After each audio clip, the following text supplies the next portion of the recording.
Hello viewers. पिछले videos में हम जीवों में पोषण के बारे में जान चुके हैं। जिन खाद्य पदार्थों का अंतर्ग्रहण पोषण प्रक्रम के लिए होता है, कोशिकाएं उनका उपयोग विविध जैव प्रक्रम के लिए ऊर्जा प्रदान करने के लिए करती हैं। वातावरण से ग्रहण किए गए भोज्य पदार्थों को उनके मूल जटिल रूपों में ऊर्जा के उत्पादन के लिए उपयोग करना संभव नहीं हो पाता। इसलिए जटिल खाद्य पदार्थों का पाचन के द्वारा उन्हें सरल रूप में परिवर्तित किया जाता है, जिससे वे ऊतकों द्वारा आसानी से अवशोषित किए जा सके तथा उनका उपयोग ऊर्जा उत्पादन के लिए किया जा सके। पचे हुए भोज्य पदार्थों से ऊर्जा का उत्पादन भोजन अणुओं के ऑक्सीकरण से होता है।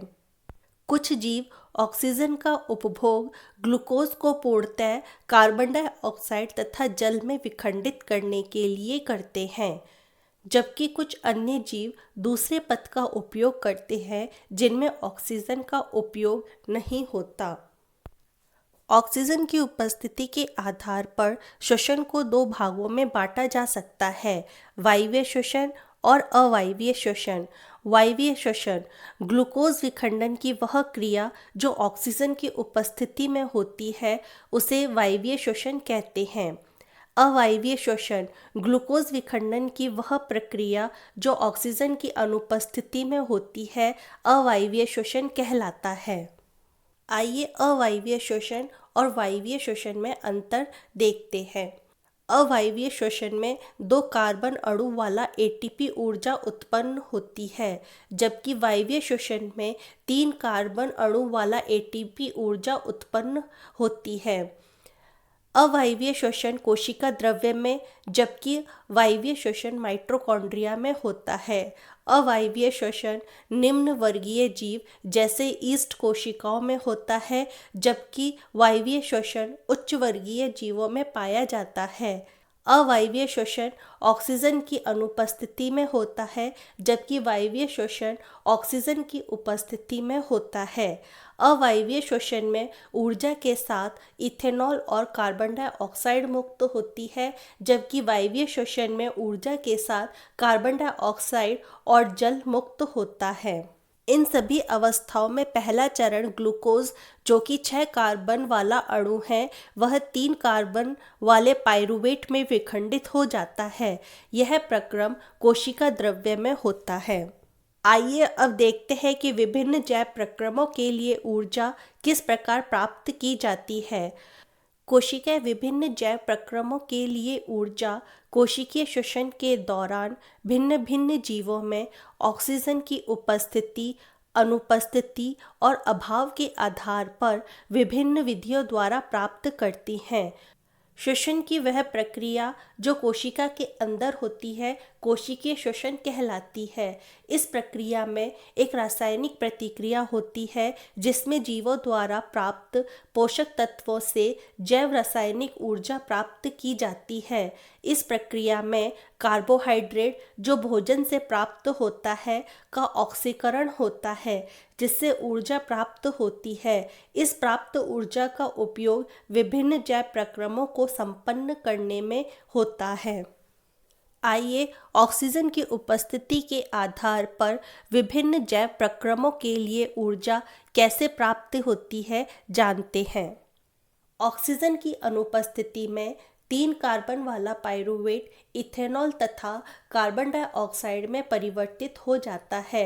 क्योंकि यह प्रक्रम ऑक्सीजन अथवा वायु की अनुपस्थिति में होता है, अतः इसे अवायवीय श्वसन कहते हैं। यह प्रक्रम किण्वन के समय ईस्ट में होता है। ऑक्सीजन के अभाव में कभी कभी जब हमारी पेशी कोशिकाओं में ऑक्सीजन का अभाव हो जाता है, तो 3 कार्बन अणु वाला पाइरूवेट लैक्टिक अम्ल में परिवर्तित हो जाता है। अत्यधिक व्यायाम या अचानक किसी क्रिया के होने से हमारी पेशियों में लैक्टिक अम्ल का निर्माण हो जाता है, जो पेशियों में दर्द या क्रैम्प का कारण हो सकता है। आराम करने या मालिश करने से लैक्टिक अम्ल विघटित होकर इथेनॉल तथा जल में परिवर्तित हो जाता है, जिससे पेशियों में होने वाला दर्द या ऐंठन खत्म हो जाती है। जब माइटोकॉन्ड्रिया में ऑक्सीजन की उपस्थिति में 3 कार्बन वाले पाइरूवेट का विखंडन 3 कार्बन डाइऑक्साइड के अणु में होता है। क्योंकि यह विखंडन ऑक्सीजन की उपस्थिति में होता है, अतः यह वायवीय श्वसन कहलाता है। आइए भिन्न पथों द्वारा ग्लूकोज के विखंडन का आरेख देखते हैं। सबसे पहले 6 कार्बन अणु वाला ग्लूकोज 3 कार्बन अणु वाले पाइरूवेट में विखंडित होता है। यह क्रिया कोशिका द्रव्य में संपन्न होती है। पाइरूवेट ऑक्सीजन की अनुपस्थिति में इथेनॉल तथा कार्बन डाइऑक्साइड में विखंडित होता है तथा ऊर्जा मुक्त करता है। यह क्रिया ईस्ट में संपन्न होती है। पाइरूवेट ऑक्सीजन के अभाव में विखंडित होकर लैक्टिक अम्ल का निर्माण करता है तथा ऊर्जा मुक्त करता है। यह क्रिया पेशी कोशिकाओं में संपन्न होती है। ऑक्सीजन की उपस्थिति में पाइरूवेट का पूर्ण विखंडन होता है तथा वह कार्बन डाइऑक्साइड तथा जल के साथ ऊर्जा निर्मुक्त करता है और यह क्रिया माइटोकॉन्ड्रिया में संपन्न होती है। ग्लूकोज के विखंडन से प्राप्त ऊर्जा का उपभोग कोशिकीय श्वसन द्वारा मोचित ऊर्जा तत्काल ही एटीपी नामक अणु के संश्लेषण में प्रयुक्त हो जाती है, जो कि कोशिका की अन्य क्रियाओं के लिए ईंधन की तरह उपयोग होता है। एटीपी के विखंडन से एक निश्चित मात्रा में ऊर्जा निर्मुक्त होती है, जो कोशिका के अंदर होने वाली आंतरोष्मी क्रियाओं का परिसंचालन करती है। इस ऊर्जा का उपयोग शरीर विभिन्न जटिल अणुओं के निर्माण के लिए करता है, जिससे प्रोटीन संश्लेषण भी होता है। यह प्रोटीन संश्लेषण शरीर में नई कोशिकाओं का निर्माण करता है। एटीपी का उपयोग पेशियों के सिकुड़ने, प्रोटीन संश्लेषण, तंत्रिका आवेग का संचरण आदि अनेक क्रियाओं के लिए भी होता है। श्वसन क्रिया तथा श्वास लेना दोनों एक अलग अलग क्रियाएं हैं। आइए इनमें अंतर देखते हैं। श्वसन क्रिया एक जटिल जैव रासायनिक प्रक्रिया है जिसमें पचित खाद्यों का ऑक्सीकरण होता है, जबकि ऑक्सीजन लेने तथा कार्बन डाइऑक्साइड छोड़ने की प्रक्रिया श्वास लेना कहलाती है।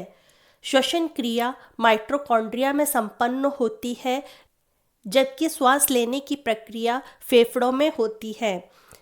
श्वसन क्रिया में ऊर्जा का निर्माण होता है, जबकि श्वास लेने की क्रिया में ऊर्जा का निर्माण नहीं होता। यह रक्त को ऑक्सीजन युक्त तथा कार्बन डाइऑक्साइड मुक्त करता है।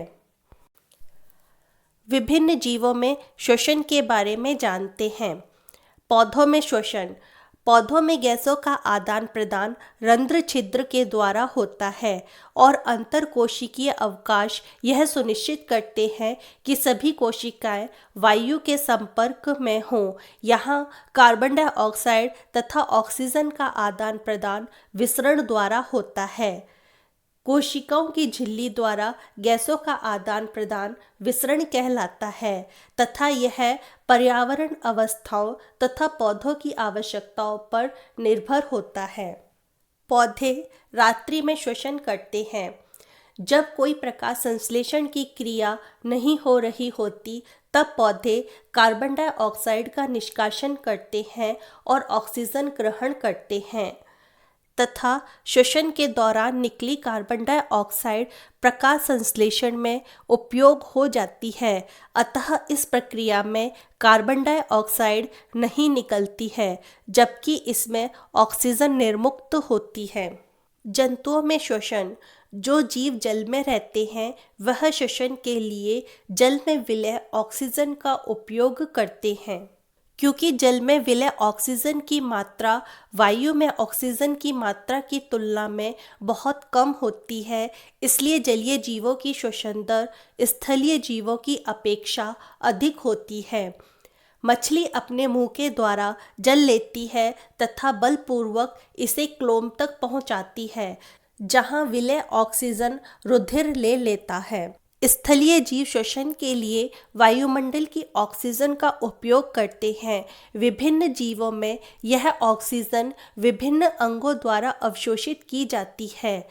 इन सभी अंगों में एक रचना होती है जो उस सतह क्षेत्रफल को बढ़ाती है जो ऑक्सीजन बाहुल्य वायुमंडल के संपर्क में रहता है। मनुष्य एक स्थलीय जीव है, अतः यह फेफड़े की सहायता से श्वास लेते हैं। मनुष्य में श्वसन के लिए एक विकसित श्वसन तंत्र होता है। श्वसन तंत्र कई भागों में विभक्त तथा अलग अलग विशेष कार्यों के लिए बना होता है। मानव के श्वसन तंत्र को कार्य के अनुरूप दो समूह में विभक्त किया जाता है, सहायक श्वसन अंग और मुख्य श्वसन अंग। सहायक श्वसन अंग हैं नासाद्वार, ग्रसनी, कंठ, श्वास नली, श्वसनी, श्वसनिकाएं, कूपिका, रुधिर वाहिकाएं। मुख्य श्वसन अंग हैं फेफड़े और डायफ्राम। मनुष्य में वायु नासाद्वार से होकर शरीर के अंदर जाती है। नासाद्वार द्वारा जाने वाली वायु मार्ग में उपस्थित महीन बालों द्वारा निष्पादित हो जाती है, अर्थात फिल्टर कर दी जाती है, जिससे वायु धूल तथा दूसरी अशुद्धियों से मुक्त हो जाती है। इस मार्ग में श्लेष्मा की परत होती है जो वायु को धूल तथा अशुद्धियों से रहित करने में सहायक होती है। नासिका मार्ग से वायु गले में स्थित ग्रसनी में जाती है। ग्रसनी वायु नलिका एवं ग्रास नली दोनों में खुलती है। वायु नलिका का छिद्र घांटी द्वार अर्थात ग्लोटिस कहलाता है। इसके ऊपर एक घांटी ढक्कन अर्थात एपिग्लोटिस होता है, जो भोजन करते समय भोजन के कणों को वायु नलिका में जाने से रोकता है। घांटी द्वार के बाद वायु कंठ में पहुंचती है। यह वायु नाल का अग्रभाग होता है जो एक बक्सानुमा होता है। यह उपास्थि से बनी 3 प्रकार की प्लेटों से बना होता है। इसमें 2 जोड़ी वाक कोश पाए जाते हैं। वाक कोशों में कंपन होने से ही ध्वनि उत्पन्न होती है, इसलिए इसे ध्वनि उत्पादक अंग भी कहते हैं। इसके बाद वायु श्वास नली में प्रवेश करती है। यह लगभग 10 से 20 सेंटीमीटर लंबी गर्दन की पूरी लंबाई में स्थित होती है। इसकी दीवार पतली तथा लचीली होती है। इसमें सी आकार के उपास्थि से निर्मित 16 से 20 अधूरे छल्ले पाए जाते हैं। यह छल्ले श्वास नली में वायु न होने पर इसे पिचकने से रोकते हैं। श्वास नली वक्ष गुहा में आकर 2 शाखाओं में बट जाती है, जिन्हें श्वसनी कहते हैं। प्रत्येक श्वसनी अपनी ओर के फेफड़ों में प्रवेश करती है। प्रत्येक श्वसनी अपनी ओर के फेफड़ों में प्रवेश करने के पश्चात अनेक शाखाओं में बट जाती है। इन शाखाओं को श्वसनिकाएं कहते हैं। प्रत्येक श्वसनिका अंत में फुफ्फुस के अंदर पहुंचकर अनेक छोटी छोटी नलिकाओं में विभाजित हो जाती है, जो अंत में गुब्बारे जैसी रचना में बदल जाती है, जिसे कूपिका कहते हैं। कूपिकाओं की भित्ति में रुधिर वाहिकाओं का विस्तृत जाल होता है। रुधिर शरीर की सभी कोशिकाओं से कार्बन डाइऑक्साइड गैस को कूपिकाओं में छोड़ने के लिए लाता है तथा ऑक्सीजन युक्त वायु को शरीर की सभी कोशिकाओं तक पहुंचाने का कार्य करता है। मुख्य श्वसन अंग, इसमें फुफ्फुस अर्थात फेफड़े आते हैं, जहां वास्तव में गैसों का आदान प्रदान होता है। मनुष्य के दोनों फुफ्फुस हृदय के दोनों ओर वक्ष गुहा में स्थित होते हैं। इनके चारों ओर की गुहा को फुफ्फुसीय गुहा कहते हैं। प्रत्येक फुफ्फुस हल्के गुलाबी रंग का, स्पंजी व लचीला तथा शंख के आकार का होता है। प्रत्येक फुफ्फुस चारों ओर एक नम झिल्ली से ढका रहता है। इस झिल्ली को फुफ्फुसावरण कहते हैं। मनुष्य का दायां फुफ्फुस 3 पिंडों में तथा बायां फुफ्फुस 2 पिंडों में विभक्त रहता है। श्वसन क्रिया वक्ष गुहा के फैलने व सिकुड़ने के कारण होती है। वक्ष का कक्ष सक्रिय पेशियों युक्त पसलियों का बना होता है। वक्ष का भाग उदर के भाग से मांसल पट डायफ्राम द्वारा अलग रहता है। श्वसन क्रिया को 2 भागों में बांटा जाता है, निःश्वसन और उच्छ्वसन। निःश्वसन, इसमें बाहरी वातावरण से हवा फेफड़ों में प्रवेश करती है। जब पसलियों की व डायफ्राम की पेशियां सिकुड़ती हैं तो पसलियां ऊपर उठ जाती हैं व गुंबदनुमा डायफ्राम चपटा होकर वक्ष गुहा का आयतन बढ़ा देता है। इसके कारण फुफ्फुस को फैलने का स्थान मिल जाता है, जिससे फुफ्फुस का आयतन अधिक हो जाता है। बाहर वायुमंडल का दाब अधिक होने से बाहर के वायुमंडल से वायु खिंचकर श्वास नली में होती हुई फुफ्फुस के वायु कोश में आ जाती है, जिससे बाहर के वायुमंडल का दाब और उसका दाब बराबर हो जाता है।